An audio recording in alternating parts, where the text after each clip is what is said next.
Hi hello welcome to our channel. నేను మీ సిరి.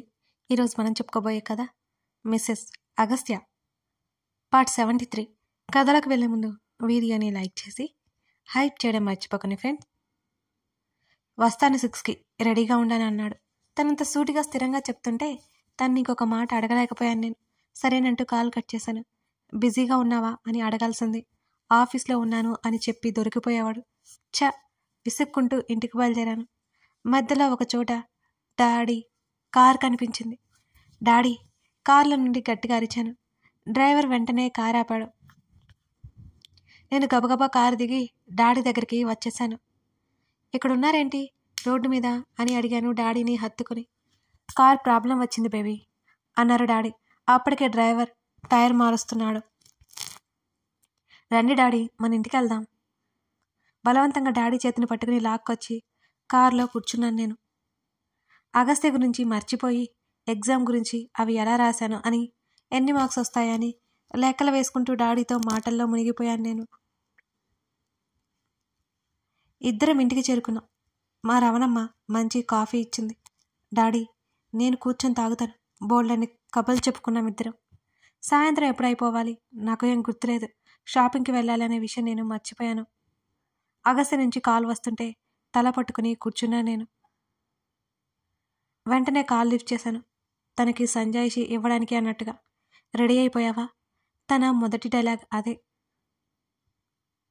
Hello ఏం చేస్తున్నావు, ఎక్కడున్నావు? ఇలా స్మూత్గా మాట్లాడడం రాదు మా వాడికి. ఏం చేస్తాను తప్పదుగా. లేదు ఇంకా రెడీ అవ్వలేదు. నేను డాడీతో పాటు మా ఇంటికి వచ్చేసాను. నువ్వు ఇటు నుంచి వస్తే మనం షాపింగ్కి వెళ్దాం. నేను ఈలోపు ఫ్రెష్ అవుతాను అని చెప్పాను. నువ్వెక్కడున్నావు అని అడిగాను. చెప్పాల్సిందంతా చెప్పాక అడగాల్సింది కూడా అడిగేశాను పనిలో పనిగా. వచ్చేస్తా 20 మినిట్స్లో అక్కడ ఉంటా అని చెప్పాడు అగస్త్య. అయ్యయ్యో అంత త్వరగా రానక్కర్లేదు, మెల్లిగానే రా, నేను రెడీ అవ్వాలి కదా. నా మాటలకి తను నవ్వేశాడు. నేను మామూలుగానే చెప్తే ఎందుకు నవ్వొచ్చిందో నాకైతే అర్థం కాలేదు మరి. సరే అని కాల్ కట్ చేశాడు. డాడీకి చెప్పి ఇంట్లోకి తుర్ణమన్నాను నేను. నేను లేకపోయినా మా డాడీ నా రూమ్ చాలా నీట్గా పెట్టించారు. ఫాస్ట్గా రెడీ అయ్యి బయటికి వచ్చాను. హాల్లో ఉన్న మా అమ్మ ఫోటో వైపు చూసి నా చిరునవ్వు మా అమ్మకి విసిరి, ఇక్కడ నేను డాడీ చాలా సంతోషంగా ఉన్నాము, అక్కడ నువ్వు కూడా చాలా సంతోషంగా ఉండు అని చెప్పేసి బయటికి వచ్చేసాను. అప్పటికే అగస్త్య డాడీతో మాట్లాడుతున్నాడు. మా డాడీతో మాట్లాడినట్టు కూడా అంకుల్తో మాట్లాడాడు. పాపం అంకుల్ అనిపించింది నాకు. ఇది ఏదో ఒకటి చేయాలనుకుంటూ అలాగే పోతోంది. నేను రెడీ అయిపోయా, వెళ్దామా అంటూ తన ముందర నిల్చున్నాను. అగస్త్య పైకి లేచి నా వైపు చూశాడు. తన చేతిని పట్టుకుని డాడీకి చెప్పేసి బయటికి వచ్చేశాను. హే నీకు డ్రెస్నా? నా డ్రెస్ ఒకటి, ఇంటికెళ్ళేసి వచ్చావు కదా అన్నాను తెగ ఉత్సాహంగా. ఎందుకంత ఉత్సాహం నాకంటే, నేను తను same colour jeans, same colour white T shirt వేసుకున్నా. తన్ని ఆపి మరీ బలవంతంగా ఫోటో తీసుకున్నాను నేను. ఇవే కదా ఫ్యూచర్లో మనకి గుర్తుండిపోయేది. షాపింగ్కి వెళ్ళాం ఇద్దరం. షాపింగ్ మాల్లో కూడా మా వాడు బిజీ. అంత బిజీ ఏంటో విసుక్కొని ఫోన్ని లాగేసుకున్నాను నేను. నా వైపు సీరియస్గా చూడడంతో బుద్ధిగా ఫోన్ తిరిగేసి ఇచ్చేశాను. చూపులతో చంపేస్తాడు ఈ రాక్షసుడు. నేను షాపింగ్ చేసేసరికి రాత్రి అయిపోయింది. అటు డిన్నర్కి వెళ్ళి చక్కగా ఇంటికి బయలుదేరా. కార్లోనే నిద్ర వచ్చేసి తన భుజం మీద వాలిపోయి నిద్రపోయాను నేను. శ్రీదా గెటప్ అని అరిచాడు తను. ఉలిక్కిపడి కళ్ళు తెరిచాను నేను. సీట్ బెల్ట్ పెట్టుకో, గట్టిగా పట్టుకో, చాలా గట్టిగా అరిచాడు అగస్త్య. అప్పటికే మా కార్ని ఏదో వెహికల్ డాష్ ఇచ్చినట్టు జరికిచ్చింది. తను హడావుడి అంటే నాకు అర్థం కాకపోయినా తను చెప్పినట్టే చేశాను నేను. కారు విండోల నుండి బయటకు తొంగి చూసి నాకు ఒక పెద్ద కారు ఓ మినీ లారీతో ఫాలో అవుతూ కనిపించాయి మా కారు వెనక. ఒక్కసారిగా నా గుండెలు అదిరాయి ఆ దృశ్యం చూసి. అగస్త్య కారు వేగం పెంచేశాడు ఒక్కసారిగా. వెంటనే నా మెడ పట్టుకుని లోపలికి లాగేశాడు. అతను అలా చేయకపోతే ఒక బుల్లెట్ నా మెదడులో నుంచి అవతలికి దూసుకెళ్ళిపోయేదే ఈ పాటికి. భయంతో గట్టిగా అరిచేసి తన భుజానికి ముఖం దాచుకున్నాను నేను. తను కారు వేగాన్ని ఇంకా స్పీడ్గా పెంచేశాడు. వాళ్ళు మమ్మల్ని ఫాలో అవుతూనే కాల్పులు జరుపుతున్నారు వెనక నుంచి. నాకు చచ్చేంత భయంగా అనిపించింది. మొదటిసారి మొదటిసారి ఇలాంటి సన్నివేశాన్ని చూస్తున్నాను నేను. అగస్త్య ఎవరికో కాల్ చేశాడు. మరో పావుగంట మా ప్రయాణం సాగింది అలాగే. అప్పటికే 2-3 సార్లు మా కార్ని డాష్ ఇచ్చారు వాళ్ళు. ఈరోజు లాస్ట్ రోజు అనిపించింది నాకిక. నేనే అనవసరంగా షాపింగ్కి తీసుకొచ్చాను తన్ని అనుకున్నాను. భయంతో తన చేతిని గట్టిగా పట్టుకుని అలాగే ఉండిపోయాను నేను. నా ప్రాణాలు పోయేటప్పుడు కూడా తనతోనే ఉండాలి.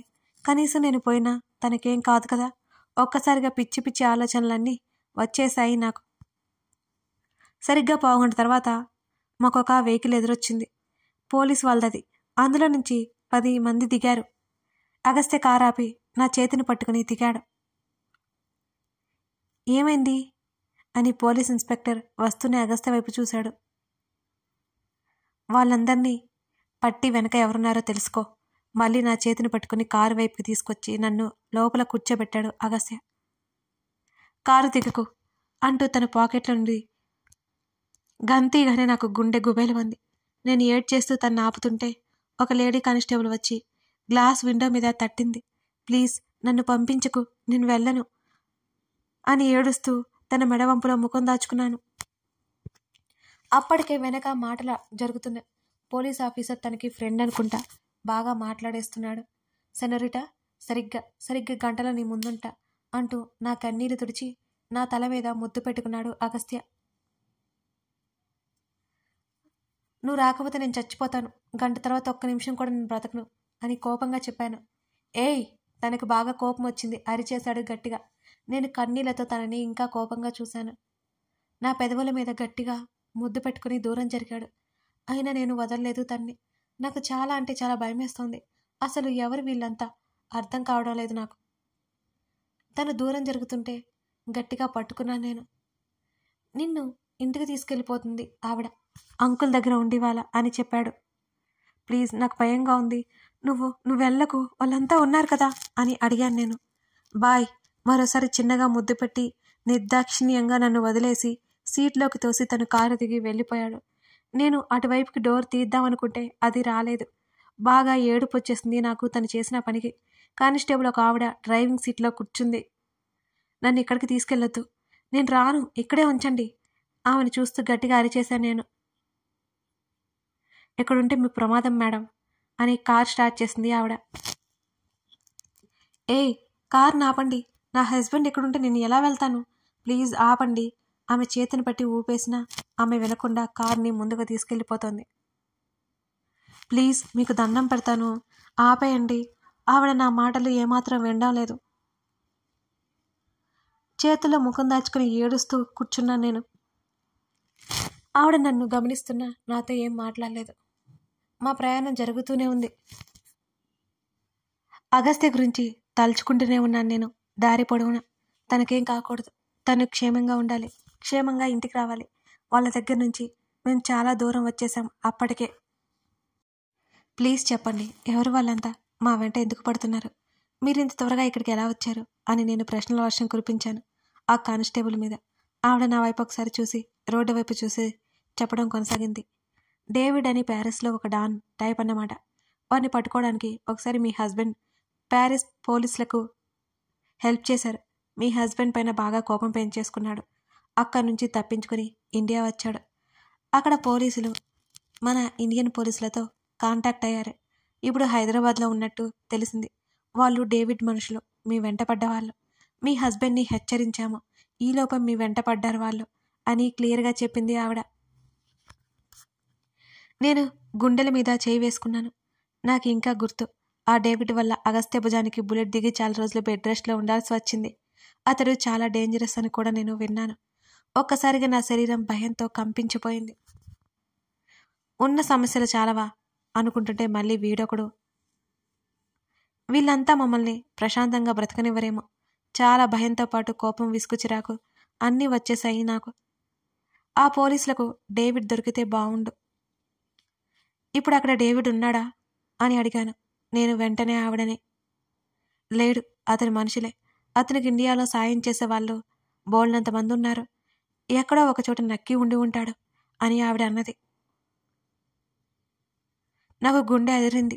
అగస్త్యకి ఏ ఇబ్బంది వస్తుందో, క్షేమంగా వస్తాడో రాడా అని ఎంత వద్దనుకున్నా అవే ఆలోచనలు నాలో. మోకాలు పైకి మడిచి వాటి మీద తలపెట్టుకుని తలదాచుకుని ఏడుస్తున్నాను. మా వాళ్ళంతా ఉన్నారు మేడం, ఏం కాదు మేడం, కంగారు పడకండి అని అంది ఆవిడ. అక్కడ ఉంది నా భర్త. అతని గురించి కంగారు పడకుండా భయపడకుండా నేను ఎలా ఉండగలను? ఆవిడకి తెలియదు కదా నా బాధ. నన్ను మా వాడి దగ్గర వదిలేసి, మేడం భయపడకు, మీరిక్కడ సెక్యూరిటీ ఉంది అని అంటుంటే, నేను లోపలికి వెళ్ళను, నన్ను మా ఇంటికి తీసుకువెళ్ళు అని అరిచాను. మేడం, ఆమె అయోమయంగా అరిచింది. ప్లీజ్, ఇక్కడ నా వల్ల మా డాడీ ప్రాణాలకే ప్రమాదం, తీసుకెళ్ళు, నీకు దండం పెడతా అని చేతులెత్తి దండం పెట్టేశాను. ఆవిడ ఏమనుకుందో కారు తిప్పింది. నాకు అగస్త్య గురించి ఆలోచనలైతే అసలు తెగట్లేదు. ఇప్పటికే పావుగంట గడిచింది. మేము మా ఇంటికి చేరుకునేసరికి ఒక్కసారిగా మా కారు టైర్కి బుల్లెట్ దిగిపోయాయి. ఒక్కసారిగా వంగిపోయి మళ్ళీ సరిగ్గా నిలబడింది కారు. అది ఆగున్న కారు కాబట్టి ఏం కాదు, లేకపోతే ఈ పాటికి ఇంకేదో అయ్యేది. ఆవిడ కారుని ముందుకు తీసుకెళ్ళడానికి చాలా ట్రై చేసింది పాపం, కానీ ఆవిడ వల్ల కాలేదు. అప్పటికే ఒక కారు వచ్చి మా పక్కన ఆగింది. నాకు చాలా భయం వేసింది. కానీ ఈవిడ కూడా వాళ్ళతో మాట్లాడుతుంటే అర్థమైంది వాళ్ళు సెక్యూరిటీ అని. అంతలోనే మరో కారు వేగంగా ముందుకు దూసుకెళ్ళిపోయి మాకు ఎదురుగా నిలబడింది. వెంటనే ఆవిడ నా తల కిందకు వంచేసి ఆవిడ కూడా వంగింది. ఇది బుల్లెట్ ప్రూఫ్ గ్లాస్. నా మాటలకి ఆవిడ కొంచెం తేరుకున్నట్టు పైకి లేచింది. అప్పటికే ఆ వచ్చిన వాళ్ళకి సెక్యూరిటీకి గొడవ జరుగుతోంది. పోటాపోటీగా ఇద్దరు గన్లతో ఒకరినొకరు కాల్చుకోవడానికి అన్నట్టు కాల్పులు జరిపిస్తూనే ఉన్నారు. ఆ కాల్పులు జరుగుతూనే ఉన్నాయి. అదంతా చూస్తుంటే నా గుండె ఎప్పుడు ఆగిపోతుందా అనేంత భయం కలుగుతోంది. మేడం, మీరు ఇక్కడే ఉండండి. ఆవిడ దిగిపోతుంటే ఆవిడ చేతిని నేను గట్టిగా పట్టుకున్నాను. వద్దు, మీరు వెళ్ళొద్దు, రాక్షసులా ఉన్నారు వాళ్ళు అన్నాను ఆవిడని ఆపుతూ. ఇది మా డ్యూటీ మేడం అని ఆవిడ దిగిపోయింది. నేను చూస్తుండగానే సెక్యూరిటీ మొత్తాన్ని కాల్ చేసి అక్కడంతా రక్తపాతం చేసేశారు వాళ్ళు.